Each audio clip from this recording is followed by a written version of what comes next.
আমাদের বিয়ে হয়েছে ১.৫ বছর পারিবারিকভাবেই। চাকরি সূত্রে আমি ঢাকায় থাকি।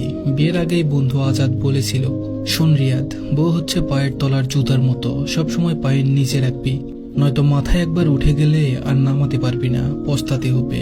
বিড়াল বিয়ের রাতেই মারতে হয়। বাসর করে ঢুকেই দেখলাম তিশা সেলফি তুলছে। আমাকে দেখে সে প্রাণবন্ত ভাবে বলে উঠল, তুমি চলে এসেছ, আমাকে কয়েকটা ছবি তুলে দাও। তারপর দুজনে একসাথে কয়েকটা তুলি। ফটোগ্রাফার কবে না কবে দিবে কে জানে। বিড়াল বিয়ের রাতেই মারতে হয়, কথাটা কানে পাসতে লাগলো।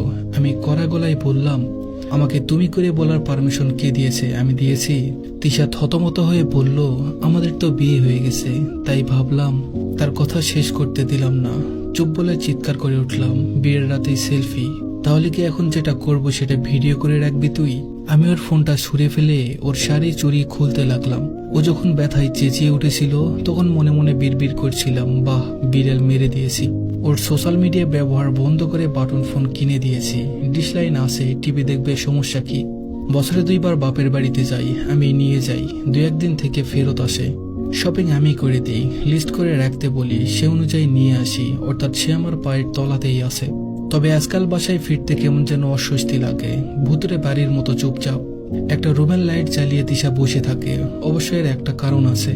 একবার কারেন্ট বিল বেশি এসেছিল, দিয়েছিলাম 2টা থাপ্পড়, ব্যাস কাজ হয়ে গেছে। পরদিন অফিসের জরুরি একটা কাগজ খুঁজতে খুঁজতে একটা মেডিকেল রিপোর্ট পেলাম, সাথে প্রেসক্রিপশন সহ বেশ কিছু কাগজপত্র। আমার মাথা ঘুরে গেল। ও আমাকে না জানিয়ে অ্যাবর্শন করিয়েছে, কিন্তু কবে?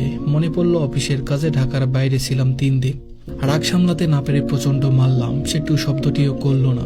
কিন্তু আমার নিজের চেঁচামেচিতে আরো এটা ওটা ভাঙার শব্দে আশেপাশের ফ্ল্যাট থেকে বেশ কয়েকজন চলে এলো। দরজা খুলতেই ওরা প্রায় ধাক্কা দিয়ে ঘরে ঢুকলো। পাশের ফ্ল্যাটের জাকির ভাই রাগে কাঁপতে কাঁপতে বললেন, আপনি মানুষ নাকি জানোয়ার? তিশা তখন প্রায় অচেতন, তাকে হসপিটালে ওরাই নিয়ে গেল। আমি বাড়িতেই ছিলাম। সকালে শুনলাম ওর বাড়ির